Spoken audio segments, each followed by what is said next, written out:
Hello, and welcome to the Golden America channel. The accused Long Island serial killer Rex Heuermann has been indicted on a new murder charge in the killing of a fourth woman, Maureen Brainard-Barnes, who investigators believe was the first of the Gilgo Four to be killed, according to an indictment unsealed on Tuesday.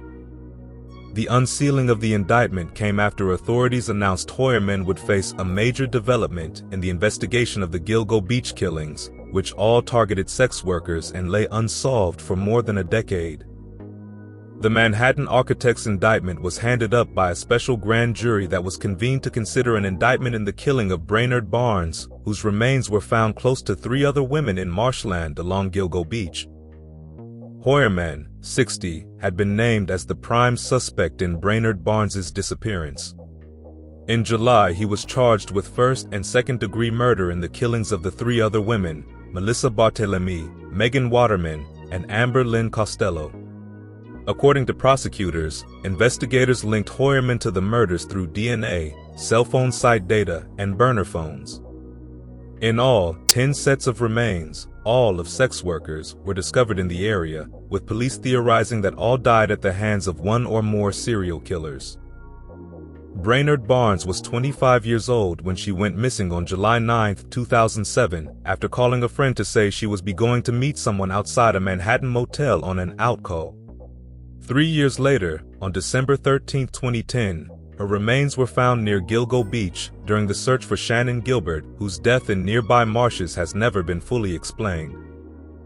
Brainard-Barnes was also the victim whose remains were bound with 3 perished belts, one with a distinctive buckle with the embossed initials WH or HN that investigators publicly linked to her killer and used 4 years ago to stir interest in what was then a cold case. The initial 3 of Heuermann's alleged victims were linked to the accused man using mitochondrial DNA from a pizza crust and a used napkin that were allegedly discarded by Heuermann near his Manhattan office. It was then linked to a hair found on green burlap sacking used to restrain and transport the remains of one of the victims.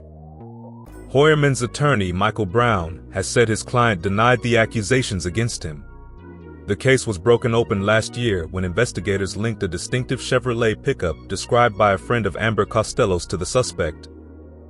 Ahead of an upcoming trial, Brown has said that the DNA claims presented by prosecutors may only place Heuermann in a pool of thousands and thousands of possible matches. But the case continues to roil Long Island law enforcement amid allegations of long-standing corruption that stalled the investigation. Last year, the Suffolk County Police Commissioner, Rodney Harrison, who led the task force into the 14-year-old case, abruptly stepped down. It was later claimed that Harrison had changed vacation days to sick days on previously filed timesheets. But others speculated that Harrison had gotten too close to John Ray, an attorney representing the family of Shannon Gilbert, who maintains that police corruption had hampered the Gilgo investigations.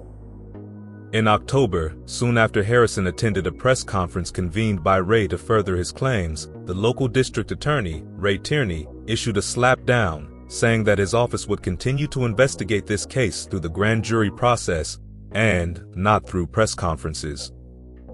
Any attorneys representing victims or their families, by definition, have a conflict of interest and should not be a part of the investigation, Tierney added.